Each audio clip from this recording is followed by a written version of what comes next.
Hi friends, today's special Dhaba Chicken. Northern style இந்த dish இருக்கும். Something டிஃப்ரெண்டாக டேஸ்ட்டாக இருக்கும். அது எப்படி சமைக்குதுன்னு பார்க்கலாமா? வாங்க வீடியோக்குள்ளே போகலாம். தேவையான பொருட்கள்: 1 கிலோ கோழி அரிசி எடுத்தீங்க, ginger garlic paste 2 table spoon, turmeric powder 1 teaspoon and தேவையான அளவு உப்பு போட்டு மெரினேட் பண்ணிடுவோம். வெங்காயம் 1 to 2 நீங்கள் எடுத்துக்கலாம். கறி லீஃப் 1 எடுத்துக்கங்க. கோகோனட் மில்க் 1 கப்பு, பட்டை 1, கிராம்பு 2, சீரகத்தூள் 1 டீஸ்பூன் எடுத்துக்கங்க. பூ 1 எடுத்துக்குவோம். மசாலாத்தூள் 2 டேபிள் ஸ்பூன் சில்லி பவுடர், இறைச்சிக்கறி மசாலா 4 டேபிள் ஸ்பூன் எடுத்து ஒரு பவுலில் தனியாக எடுத்துச்சுக்குவோம். கேப்சிகம் இல்லைனாக்கா பச்சை மிளகா அது கொஞ்சம் எடுத்து வச்சுக்குவோம். தக்காளி பழம் 2 நல்லா பெரிய பழமாக பார்த்து சிறுசாக கட் பண்ணிக்குவோம். இப்போ நம்ம சமைக்க ஆரம்பிக்கலாம். 2 டேபிள் ஸ்பூன் நெய் ஊற்றிக்குங்க. நல்லா சூடான ஆவி நல்லா நெய் வந்து இலகுன பிற்பாடு நம்ம வெங்காயத்தை ஆட் பண்ணோம். ஸோ அது முன்னுக்கு பட்டை போட்டுக்கலாம். பட்டை, பூவு, கிராம்பு, சினமன் சீட் அது போட்டுக்குவோம்.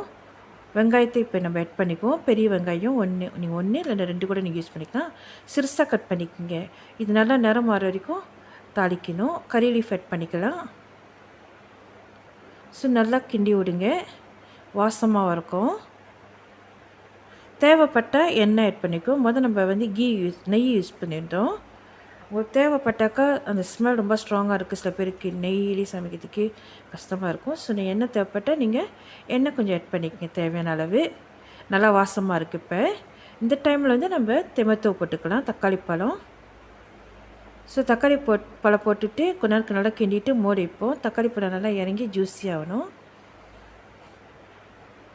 இப்போ தக்காளி பழம் நல்லா வந்துருச்சு. ஸோ நல்லா நிறம் மாறிச்சு பாருங்களேன். இப்போ நான் உருளைக்கிழங்கு ஆட் பண்ணுறேன். இது அடிஷ்னல் தான். 4 உருளைக்கிழங்கு நல்லா சிறுசாக கட்டமாக கட் பண்ணி இதில் போட்டிருக்கேன். போட்டு கொஞ்சம் தாளித்து விடுவோம். உருளைக்கிழங்கு வேகிறதுக்கு டைம் எடுக்கும், அதனால நான் கொஞ்சம் நேரம் தாளித்து விட்றேன். நட்மேட் தூள் இருந்தால் நீங்கள் தூள் போட்டுக்கலாம். நான் நட்மேட் நல்லா இடிச்சிட்டேன்.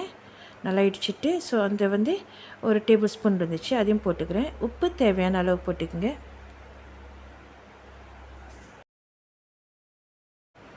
மசாலா பவுடர் ஆட் பண்ணிக்கலாம். இறைச்சிக்கறி masala 4 table spoon, chilli powder நான் 2 தான் போட்டிருக்கேன், உரப்பு கொஞ்சம் கம்மியாக இருக்கிறதுக்கு. நீங்கள் 2லேருந்து 3 யூஸ் பண்ணிக்கலாம். ஸோ அது போட்ட பிற்பாடு கொஞ்சம் கிளறி விடுவோம். ஸோ மசாலாவும் வேகணும். ஸோ இப்போ நம்ம மேரினேட் பண்ணி வச்சிருந்த சிக்கனையும் போட்டுக்குவோம். நான் இது ginger garlic paste, turmeric powder, salt இதெல்லாம் போட்டு நல்லா ஊற வச்சுட்டேன். ஸோ இதே நம்ம இதில் ஆட் பண்ணிவிடுவோம். லேசாக தண்ணி ஊற்றிக்கலாம். நல்லா மிக்ஸ் பண்ணி விடுங்க. அனல் குறைவா வச்சிங்க. ஸோ உருளைக்கிழங்கும் இறைச்சியும் ஒரே நேரத்தில் வேகணும். ஸோ அதை நம்ம நல்லா கிண்டி விட்டு கொஞ்சம் நேரம் மூடி வைப்போம், அது குக் ஆகட்டும். ஸோ உருளைக்கிழங்கு வந்துருச்சுனாக்கா நீங்கள் அடுத்த பொருட்களை நீங்கள் ஆட் பண்ணிக்கலாம். சின்ன சீரகத்தூள் 1 டீஸ்பூன் போட்டுக்கலாம்.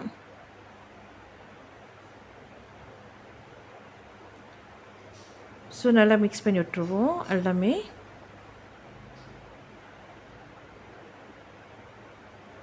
ஸோ ஓரத்துலாம் எடுத்து நல்லா மிக்ஸ் பண்ணி விட்டு கொஞ்சம் நேரம் மூடி வைப்போம். அது அந்த அனல் குறைச்சி நான் சூட்டிலே அதனால் வரணும். இந்த மாதிரி நல்லா கொதி வந்துச்சு பாருங்களேன். இப்போ நல்லா குக் ஆகிடுச்சு. உருளைக்கிழங்கு டெஸ்ட் பண்ணி பார்ப்போம். ஸோ அது வெந்துருச்சா இல்லையான்னு. ஸோ இந்த மாதிரி நீங்கள் கரண்டியில் அமுத்தி பார்த்தீங்கன்னாக்கா கட் ஆகிடுச்சுனாக்கா உருளைக்கிழங்கு நல்லா வந்துருச்சு. இறைச்சியும் நல்லா வந்துருச்சு. ஸோ இது நல்லா குக் ஆகிடுச்சு, நல்லா வாசமாக இருக்குது, எண்ணெயும் நல்லா மிதங்கி வந்துருச்சு. ஸோ இந்த டைமில் நான் கேப்சிகம் ஆட் பண்ணிக்கிறேன். நீங்கள் க்ரீன் சில்லி இருந்தால் கூட ஒரு 4 to 5 க்ரீன் சில்லி வட்டி போடலாம், பச்சை மிளகா. ஸோ மிக்ஸ் பண்ணி விடுவோம். கேப்சிகம் கொஞ்சம் நேரத்துலேயே வந்துடும், அதனால தான் நான் லாஸ்ட்டாக போட்டிருக்கேன். ஸோ இந்த மாதிரி கிண்டி விட்ட பிற்பாடு தேங்காய் பால் 1 கப்பு லேசாக ஆட் பண்ணி விட்டுட்டு இதையும் நல்லா மிக்ஸ் பண்ணி விடுவோம்.